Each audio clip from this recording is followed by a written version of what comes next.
ഓരോ കമ്പയിലും എന്തോരം കായ ഉണ്ടെന്ന് ചോദിച്ചു കഴിഞ്ഞാൽ നമുക്ക് പറയാൻ പറ്റില്ല, പ്രവചിക്കാൻ പറ്റില്ല. അതേപോലെ കായ പിടിച്ച് കിടക്കുകയാണ്. പുതിയ പൂക്കൾ, അടുത്ത ബാച്ച് കായ ഉണ്ടാവാനുള്ള പൂക്കൾ വന്നുകൊണ്ടിരിക്കുക. ഇന്നത്തെ വിളവെടുപ്പാണ് ഈ കാണുന്നത്.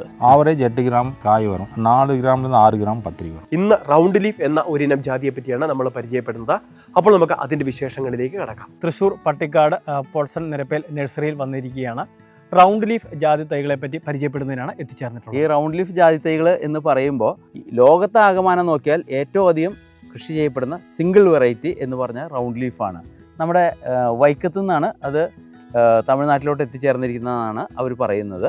കേരളത്തിൽ നിന്ന് പോയ ഇനമാണ്. കേരളത്തിൽ നിന്ന് അവർ കൊണ്ടുപോയി അവർ നല്ലതാണെന്ന് കണ്ടിട്ട് എല്ലാ കർഷകരും, ഒരു മജോറിറ്റി കർഷകർ, 70-80% കർഷകരും തമിഴ്നാട്ടിൽ ഈ റൗണ്ട് ലീഫ് ജാതിയാണ് ചെയ്യുന്നത്. നമ്മുടെ ഇവിടേക്ക് അത് പ്രചാരത്തിലായി വരുന്നുള്ളൂ, നമ്മളതിനെക്കുറിച്ച് പഠിച്ച് എത്തുന്നുള്ളൂ. അപ്പോൾ അതിൻ്റെ വിശേഷങ്ങൾ, അതിൻ്റെ തോട്ടങ്ങൾ നമുക്ക് അവിടെ പോയി കാണാം, കാഴ്ച കിടക്കുന്നത് കാണാം.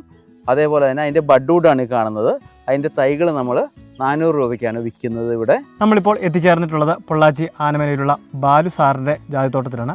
അപ്പോൾ മറ്റ് കാര്യങ്ങളെല്ലാം തന്നെ നമ്മളോട് പോൾ സാർ ചോദിച്ച് പറയുന്നതായിരിക്കും. ഇവിടെയുള്ളൊരു പ്രത്യേകത എന്നാ വെച്ച് കഴിഞ്ഞാൽ, പൊള്ളാച്ചിയിൽ അല്ലെങ്കിൽ തമിഴ്നാട്ടിൽ ഏറ്റവും അധികം കൃഷി ചെയ്യപ്പെടുന്ന ജാതി ഇനം ഏതാണ് എന്ന് ചോദിച്ചാൽ റൗണ്ട് ലീഫ് എന്ന് പറഞ്ഞ വെറൈറ്റിയാണ്. ബാക്കി എല്ലായിടത്തും ഒരുവിധ എല്ലാ ഇനങ്ങളും മാറി മാറി പരീക്ഷിക്കുന്നൊരു പ്രകൃതിയാണ്. അപ്പോൾ നമുക്ക് ഇതിൻ്റെ പ്രത്യേകതകളും വിശേഷങ്ങളും ബാലു സാറിൻ്റെ തോട്ടത്തിൽ വന്ന് നിന്നിട്ട് ബാലു സാറിനോട് ചോദിച്ച് അറിയാം. എത്ര നാളായി നമ്മൾ ഈ കൃഷി തുടങ്ങിയിട്ട്, ഈ ജാതിയുടെ കൃഷി? 2007 സ്റ്റാർട്ട് பண்ணு. எவ்வளோ நம்பர் இருக்கு ഇവിടെ? ஒரு 1000 மரம். 1000 மரம். எல்லாமே சிங்கிள் வெரைட்டி. இப்போ இந்த பெரிய மரங்கள் 1000 மரம் உண்டு. மறுபடியும் ஒரு 400 மரம். இப்போ ஒரு 7-8 வருஷ കൃഷിയുണ്ട്. எல்லாமே சிங்கிள். இந்த ரவுண்ட் லீஃப் மட்டும். ஒன்லி ரவுண்ட் லீஃப் மட்டும் வெரைட்டி. அந்த வெரைட்டியும் ഒന്നുമേ പോരാതെ. ഇപ്പോൾ നമ്മൾ റൗണ്ട് ലീഫ് ജാതിയുടെ ഒരു കമ്പ് മുകളിൽ നിന്ന് വളഞ്ഞു വന്നിരിക്കുന്നതാണ്. കാ തൂങ്ങിയിട്ട് നിറച്ച് കായാണ്, നല്ല പത്രയും കായുമാണ്. അതുപോലെ ഇപ്പുറത്തെ കമ്പും വളഞ്ഞു തൂങ്ങി നിൽക്കുന്നു. இந்த ஏரியாவில் எவ்வளோ விவசாயம் இருக்குது இந்த நட்மக்கு? 30 ஏக்கர்லுണ്ട്. അല്ല, இந்த അപ്രോക്സിമേറ്റ് இந்த പൊള്ളാച്ചി ഏരിയയിൽ இந்த വെറൈറ്റി കൂടുതൽ 70% ഉണ്ട്.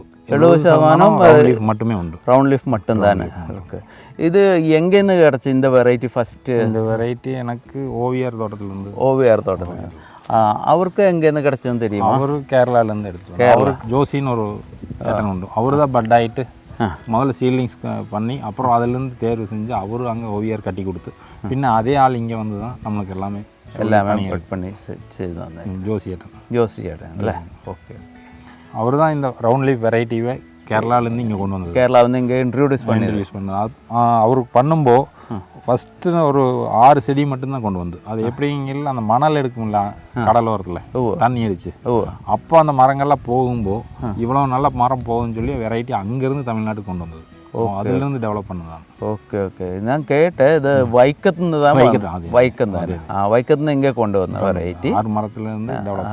അപ്പോൾ தண்ணி அடிச்சு அந்த மரம் போயாச்சு. அதிலிருந்து பட்வுட் எடுத்து மொத்தம் 6 செடி மட்டும் இங்கே அடிச்சு. இப்போ அதிலிருந்து டெவலப் ஆனது தான் ரவுண்ட் லீஃப். உலகத்திலேயே அஃப்ளோடாக்சின் இல்லாத ஜாதி பத்திரி வேணுங்கில் பொள்ளாச்சியிலே மட்டுமே கிடைக்கும். ഡാമേജ് ഇല്ലാതെ അഫ്ലോടാക്സിൻ ഇല്ലാതെ ഫംഗൽ ഇല്ലാതെ 100% A+ വെറൈറ്റി ആണോ A+ കായാണോ கிடைக்குங்க பொள்ளாச்சி மட்டுமே உண்டு. பொள்ளாச்சி மட்டும்தான் கிடைக்கும். இந்த வெரைட்டி தான் பெஸ்ட்டு. இந்த வெரைட்டி ரவுண்ட் லீஃப் வெரைட்டி தான் பெஸ்ட்டு. பத்திரி திக்னஸ், காய் கூடுதல். காய் என்ன வெயிட் வரும்? ஆவரேஜ் 8 கிராம் காய் வரும். 4 கிராம்லேருந்து 6 கிராம் പത്രി വരും. ഡ്രൈ വെയിറ്റാ അതോ? ഡ്രൈ വെയിറ്റ് 4 തൊട്ട് 6 ഗ്രാം വരെ പത്രി ഡ്രൈ വെയിറ്റ് വരും. நம்ம எந்த அளவுக்கு இன்புட் கொடுக்குதோ, உரம் வளம் எல்லாம் கொடுக்கோ அந்த அளவுக்கு சேர்ந்து வரும். ஒரு வருஷத்தில் கிட்டத்தட்ட 3 പ്രാവശ്യം കായ്ക്കും. 3 പ്രാവശ്യം കായ് വന്നു. കായും ഇരിക്കും, പൂവും ഉണ്ട്. பட் சின்ன பிஞ்சும் உண்டு. பார்த்தாலே தெரியும். சின்ன காயும் உண்டு, பெரிய காயும் உண்டு. காய் வெடிச்சிட்டும் இருக்கும், பூவும் உண்டு. செடி பார்த்திங்கன்னா காப்பு குறவாக இருக்கும் அந்த செடிக்கு. இது காரணம் வந்து தென்னை இன்னும் இந்த வயலில் கட் ஆகலை. அதனால் பார்த்திங்கன்னா ஈல்டு வைஸ் ரொம்ப கம்மியாக தான் இருக்கும். செடி மட்டும் நல்லா புசியாக இருக்குமே தவிர காப்பு இல்லை. பட் அதுக்கு காரணம் இந்த தென்னையை கட் பண்ணால் அடுத்த வருஷம் இதே மாதிரி அந்த மரமும் காய்க்க ஆரம்பிச்சிருங்க. இது தென்னையில் இன்னொரு பிரச்சனையும் உண்டு. தென்னை இருக்கும்போது சூட்டி மோல்டு உண்டுல்ல, கருப்பு, அதுவும் ஒரு காரணம். அதனால் உங்களுக்கு ஈல்டு வைஸ் குறையுது. ഇപ്പോൾ ബാലു സാറ് പറഞ്ഞതെന്നു വെച്ച് കഴിഞ്ഞാൽ ഇപ്പം നമ്മൾ ആദ്യം എടുത്ത ഭാഗം ഉണ്ടല്ലോ, അവിടുത്തെ തെങ്ങൊക്കെ മുറിച്ച് മാറ്റിയപ്പോൾ നന്നായിട്ട് കായ പിടിച്ചു. ഇപ്പോൾ ഇവിടെ ആണെങ്കിൽ ഈ മരത്തിനൊക്കെ ഈ സെയിം വെറൈറ്റി തന്നെയാണ്, റൗണ്ട് ലീഫ് തന്നെയാണ്. പക്ഷേ ഇതിനൊന്നും കാപിടുത്തം വളരെ കുറവാണ്. കാരണം എന്താ വെച്ചാൽ ഷെയ്ഡ് ഉള്ളതുകൊണ്ടാണ്. ഈ റൗണ്ട് ലീഫ് വെറൈറ്റിക്ക് നല്ല വെയിൽ വേണം. എന്ന് വെച്ച് കഴിഞ്ഞാൽ നല്ല വെയിലത്ത് നടാൻ പറ്റിയ ഒരു വെറൈറ്റിയാണ്, നല്ല ഉൽപ്പാദനം ലഭിക്കുന്ന ഒരു വെറൈറ്റിയാണ് റൗണ്ട് ലീഫ്. വെയിലുണ്ടെങ്കിൽ മാത്രം.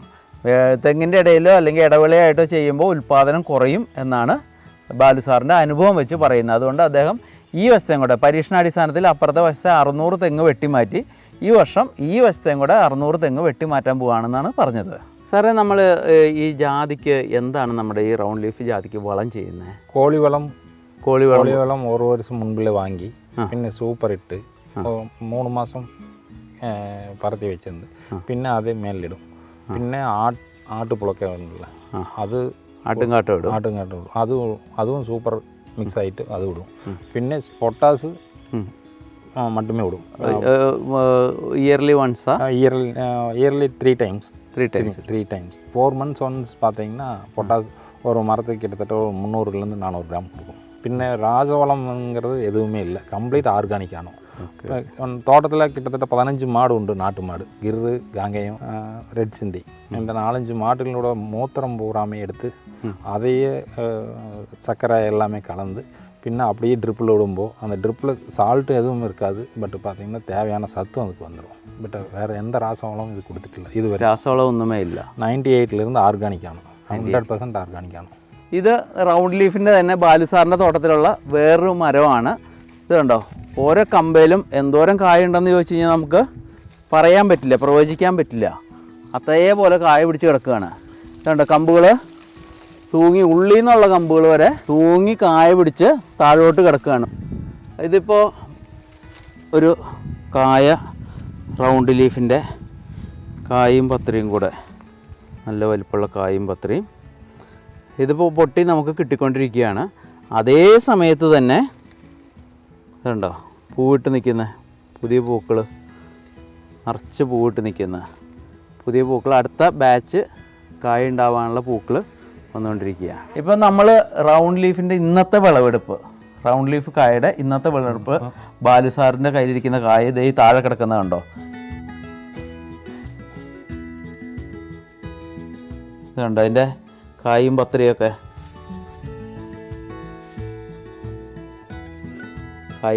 റൗണ്ട് ലീഫിൻ്റെ ഒറ്റ വെറൈറ്റി റൗണ്ട് ലീഫിൻ്റെ കായും പത്രി ഇന്നത്തെ വിളവെടുപ്പാണ് ഈ കാണുന്നത്.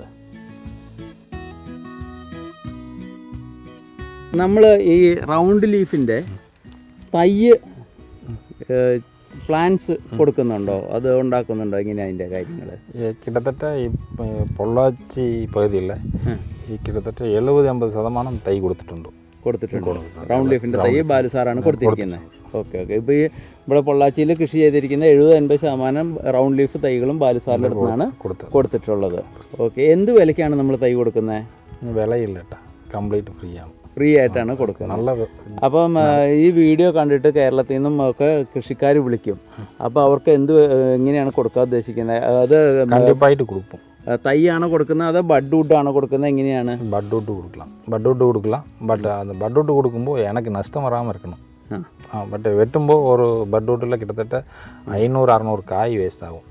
அந்த காய் இல்லாத ടൈമിൽ ബഡ് വുഡ് ഫ്രീ ആയിട്ട് സൗജന്യമായിട്ട് കർഷകർക്ക് കൊടുക്കാൻ റെഡിയാണ്. ഓക്കെ. അപ്പം നമ്മുടെ ബാലു സാറുണ്ട്, ബാലു സാറിനെ പരിചയപ്പെടുത്തിയത് നമ്മുടെ കതിർവേൽ സാറാണ്. അപ്പം നമ്മൾ ഇവിടെ ബാലു സാറിൻ്റെ അടുത്ത് വന്ന് കതിർവേൽ സാറിൻ്റെ സുഹൃത്താണ്, കാര്യങ്ങളൊക്കെ ഡീറ്റെയിൽ ആയിട്ട് റൗണ്ട് ലീഫിൻ്റെ അറിഞ്ഞു. ഓക്കെ.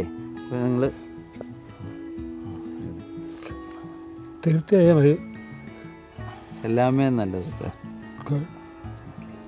അപ്പോൾ തമിഴ്നാട്ടിലെ പൊള്ളാച്ചിയിൽ കർഷകരുടെ ഇടയിൽ തന്നെ വലിയൊരു വിപ്ലവം സൃഷ്ടിച്ചുകൊണ്ടിരിക്കുന്ന റൗണ്ട് ലീഫ് ജാതി പറ്റി നമ്മൾ പരിചയപ്പെട്ട് കഴിഞ്ഞു.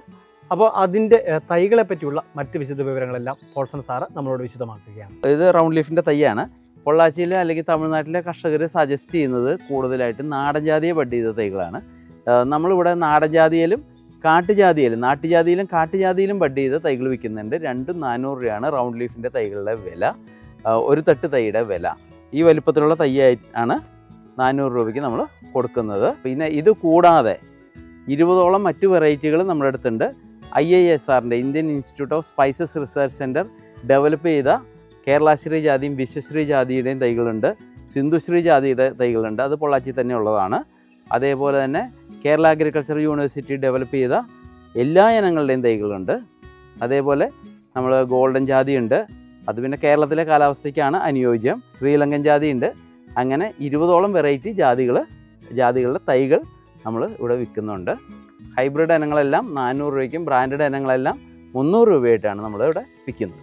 പിന്നെ നമുക്ക് ഈ തൈകൾ കേരളത്തിൽ കാസർഗോഡ്, കോഴിക്കോട്, ഇടുക്കി, എറണാകുളം, കോട്ടയം എല്ലാം ബ്രാഞ്ചുകളുണ്ട്. ബ്രാഞ്ചുകളിലൂടെ തൈകൾ കൊടുക്കുന്നുണ്ട്. അതുകൂടാതെ നമുക്ക് കൊറിയറായിട്ടും അല്ലാതെയും വണ്ടി സർവീസിലൊക്കെ കൊടുക്കാനുള്ള സംവിധാനങ്ങളുണ്ട്. അങ്ങനെ ധാരാളം കർഷകർ കൊണ്ടുപോകുന്നുണ്ട്. കുറച്ചൊക്കെ തൈകൾ വേണ്ടവർക്ക് നേരിട്ട് വരാതെ അയച്ചു കൊടുക്കുന്നുണ്ട്. അങ്ങനെ നമ്മൾ റൗണ്ട് ലീഫ് ജാതിച്ചെടിയും അതിൻ്റെ തൈകളെയും പറ്റിയുള്ള വിശേഷങ്ങളെല്ലാം തന്നെ പരിചയപ്പെട്ടു. അടുത്ത വീഡിയോയിലൂടെ മറ്റൊരിനം ജാതിച്ചെടിയുമായിട്ട് നമുക്ക് വീണ്ടും കണ്ടുമുട്ടാം. ഇതുപോലുള്ള കാർഷിക വീഡിയോകൾക്കായി നമ്മുടെ ചാനൽ സബ്സ്ക്രൈബ് ചെയ്യുക. ഫേസ്ബുക്കിൽ വീഡിയോ കാണുന്നവർ പേജ് ഫോളോ ചെയ്യണം. ഇതോടൊപ്പം തന്നെ ഈ വീഡിയോ എല്ലാവരിലേക്കും ഷെയർ ചെയ്ത് എത്തിക്കുക.